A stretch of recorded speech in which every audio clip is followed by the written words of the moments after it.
There is a reprieve this night in the asylum, and Sally does what any sane person would do. She clings to it with all her strength. The weight that sits in her chest melts away, allowing for one starving breath. The scent of sweat and dusty linen is willed from her mind, replaced with memories of tomatoes and fresh soil. Her feet take her down the hall, heels clicking, echoing into an expanse of shadows. She does not allow herself to see the stains on the walls or the fracture in the window's pane. She could draw them from memory, but for this moment, they cease to exist. As Sally reaches the end of the hall, she peers into a patient's room, illuminated by a blade of moonlight cutting across the floor. A young girl, sitting atop the bed, flinches at the oncoming shadow. Only as Sally walks into the moonlight does the girl release her grip on a bundle of sheets. Sally offers a sympathetic smile to her. The anxious girl. The asylum's file lists her name as Marion, but the staff have codes for each patient. The catatonic boy, the sweaty codger, the anxious girl. Everything they are summarized into 2 words. Sally sits on the edge of the bed, braiding the anxious girl's dry, brittle hair. "Did you visit the community room today?" The anxious girl hugs her pillow. "I stayed here." A light moan carries through the hall, the first indication that peace will soon be broken. Sally does her best to ignore it, weaving one strand of hair over another. "Did you know that room has a chair by the window? You can see the robins building a nest in the trees." The anxious girl looks to the hallway, her shoulders tensing as she listens to the distant moan.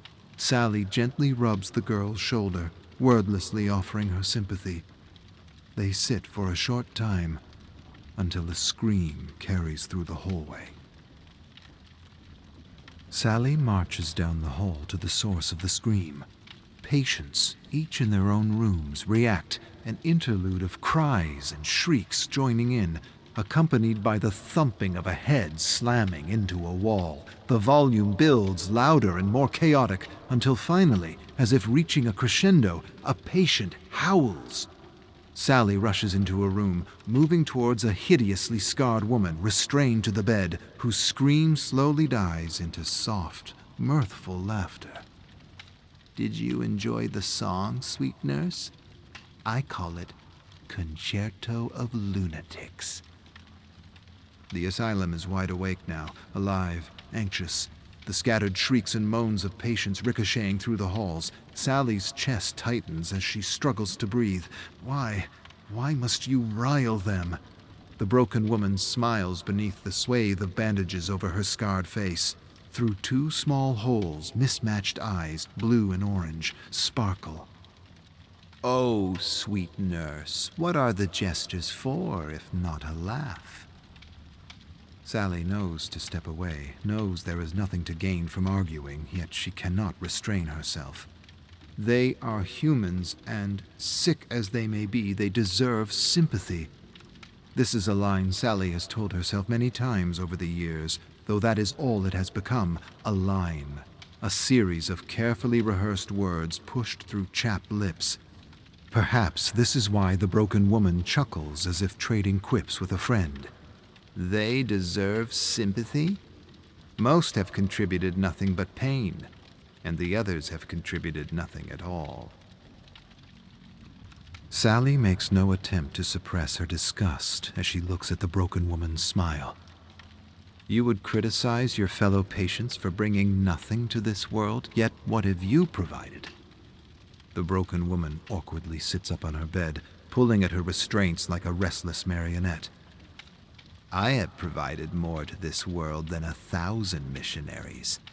When I saw sickness, I did not coddle it, feed it, wipe the tears from its eyes. I cleansed it. The broken woman sees she has Sally's attention. If we want humanity to survive, we must be its custodians, sweet nurse. And yet, we have allowed an infection to fester, the evidence pervading these walls. The broken woman pauses, allowing her point to settle. Shrieks and moans from the mentally insane echo through the halls. Sally feels her nerves tighten with each chaotic noise that comes her way. She has little desire to argue, yet duty compels. Are you not within these walls too? Would that not make you part of the infection? The broken woman smiles as if expecting this question. I am the solution, condemned to the halls of the infected. Like you, I was a nurse, but I served not the patients, but the greater good. With one simple injection, I removed the weak from the gene pool. I watched them in their death throes, knowing my actions were backed by honest science so few have the strength to trust. And do you know what the courts called me for following logic? Insane. The days pass, but Sally's unsure how many. She always finds herself back in the asylum, tending to the frantic, the violent, the feeble.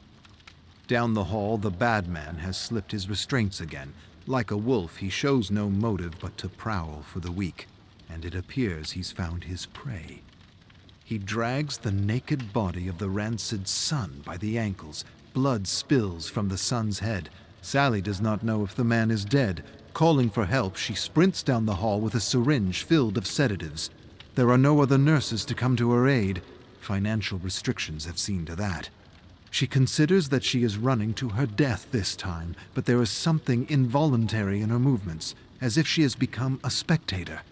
The bad man lets go of the rancid son's ankles and turns his attention to Sally. He fails to notice Harvey Cavanagh, the plump orderly, round the corner behind him. Harvey slams the bad man into the floor as he's done to so many patients. Sally jabs a sedative into the bad man's neck. The bad man sags in place, and with a look of bewilderment, falls to the ground. The decrepit hall is silent. Sally looks over the scene at her feet. Cavanagh's sizable frame hefts up and down as he catches his breath, thick arms slung over the bad man who rests peacefully. The rancid son, either unconscious or dead, lies beneath them with Cavanagh's boot pressed against his nostril. The smear of blood from his head goes on for 30 feet down the hall before curling into an adjacent room. Sally laughs to stop herself from screaming. Sally finds herself in the broken woman's room. The mismatched eyes of the broken woman appear sympathetic as the sunlight shimmers over them, yet she speaks with sharpened words. Shame about that bloody disturbance yesterday. Boys like that are made a certain way, not built for civil society. The big brutish one, well, it is as plain as the skin on his face. And the other, the other one hides it well. But have you looked at his family's name? That will explain everything. Sally wills herself to think of a gentle lake, lilies and... No. All she can see are the grimy asylum walls and bloody bandages. There are no gentle breezes to distract her, only the broken woman's voice, prodding deeper. Did you not have a husband, sweet nurse? I recall the newspaper article. Hand to heart, my dear, I cried at his unfortunate death. You would have had beautiful babies. To now be here, a widow of pure genes, serving the filth of the world. Such a turn of events. Sally gets up, leaving a bandage half-wrapped. Her feet shuffle imprecisely as she moves for the door. She tries to push her thoughts away, knows she shouldn't think it, but it is such cruelty. Her love was pure, her husband pure, and those who live in these holes are anything but. Yet these sick, twisted beasts receive the care and attention deserved to the man she lost. Her throat catches on each breath. Her vision blurs. She wants to run, but knows it's no use. No matter where she goes, she always finds herself back in these holes. With swirling thoughts, one stark realization breaks through. It is not she who keeps the insane confined to these holes, but the insane who confine her. She falls to the unforgiving floor. A lush green field dotted with salmon-colored lilies and patches of pine trees surround the lake. The colors are more vibrant than Sally remembers, and though it smells of fresh rain, the sky is clear. Andrew sits next to her on a blanket, his blonde hair nearly white in the sun. She wears the dress he had bought her. "A symbol of my love," he had written on the card, and for a man of few words, it meant many. He wipes the grass stains from his calloused hands and turns to Sally. "We should get home. The lake will still be here tomorrow." A cold breeze sweeps through the meadow, bringing with it the scent of sweat and dusty linen. She grips his wrist with both hands. "Just one more minute. Please, one more." She hears saws ripping through lumber, the sound heightening with each violent slash. Tighter, she holds Andrew's wrist, pressing her head into his shoulder and bracing herself. An immense tree slams to the ground behind her, sending twigs and dirt into the air. One after another, they come down in booming, ground-shaking jolts. Sally coughs through a cloud of dust, keeping her grip on Andrew the entire time. A bead of blood trickles down his arm, coming to rest on her finger. She looks up to see her husband's skull broken open, spilling blood and chunks of brain. One stark white eye looks out from the carnage, focused intently on her. "We would have had beautiful babies, Sally." She collapses into the crimson muck of his chest and cries. The skin on her hands flakes away, turning to dust. She loses her grip on him. Everything she was, down to the dress she wore, decays, blown away in the wind. The sweaty hands of Kavanagh shake her as she awakes on the asylum floor. She's in the hallway again. The scent, the stains, her heels clicking. It's the same. Occasional moans and shouts carry from nearby rooms, short bursts of mania or terror that emerge and intermingle. The concerto of lunatics. Sally enters the anxious girl's room and sits at the foot of her bed. The girl flinches, but after a second's pause, lifts herself up. Illuminated under moonlight, she offers a timid yet warm smile. Sally takes 3 strands of the girl's hair and begins to weave a braid. "Did you see the robins today?" But Sally doesn't wait for the girl's answer. "Another day hiding, wasn't it? And what about the robins? They will be dead by the time you leave this room." The girl's shoulders tense, and Sally feels herself do the same. She takes a deep breath, attempting to calm herself. As she parts the hair back from the anxious girl's skull, she spies tiny writhing creatures. An infestation of lice crawls through the girl's hair. Sally pulls her hand back and slaps the girl across her face. "Filthy!" Their eyes lock. Confusion and startlement among them both. Tears trickle down the anxious girl's helpless face, wet chin trembling. Sally takes a step back. She thinks to apologize, to explain the stress she's been under, but something in her refuses. "Filthy girl!" She storms from the room. Sally, her face emotionally void, sits next to the broken woman's bed. She finds herself more and more in this position, listening to the woman ramble. The broken woman fidgets with her restraints, fixated on an unscarred piece of skin at the base of her hand. "Purification comes in many forms. We must all make sacrifices." She curls a finger inwards and scratches at the clean piece of skin until it's torn off. "For the most grotesque offenders, the genetic abominations, we must take extreme measures. Otherwise you get, well, the results surround you." Sally sits motionless, her tired eyes the only indication that she's conscious. The broken woman speaks as if chatting with a friend over tea. "Do you know what I could do? I could tell you the ingredients for my special injection, the one I used on my patients. A quick little prick and they'll writhe as if a purifying fire burns within. A fitting way to deal with inhuman filth, wouldn't you say? Are you hearing me, sweet nurse? You don't have to be their servant anymore." Sally feels the asylum closing in on her. Whispers of paranoid lunatics spill through the cracks. She wonders how long she can walk this hallway, questions if it ever ends. She passes the catatonic boy in his wheelchair, staring deep into the walls. He gazes in her direction, though his eyes look through her. Has the trial begun? He lets out a scream, pausing as if having startled himself, then laughs. Harvey Kavanagh, the fat orderly, emerges from a patient's room and gives her a smile. The skin on his neck dangles as he moves, glistening with sweat.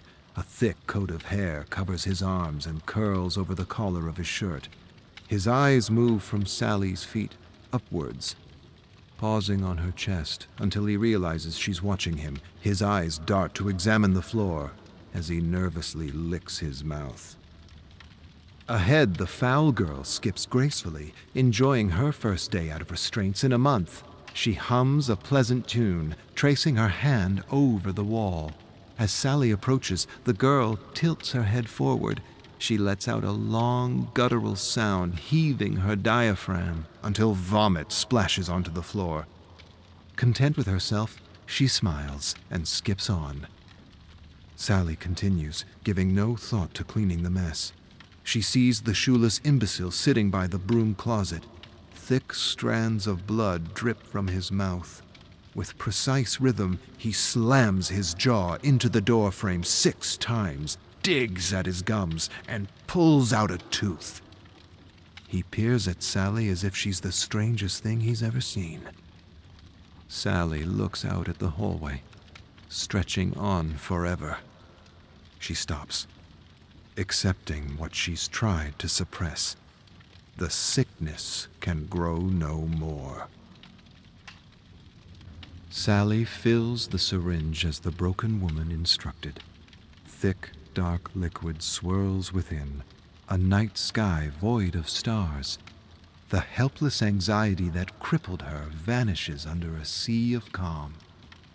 Though her heels click with each step, she feels as if she floats, as if everything she's to do has been determined, requiring only the gentlest breeze to push her forward. She sees the sickness clearly.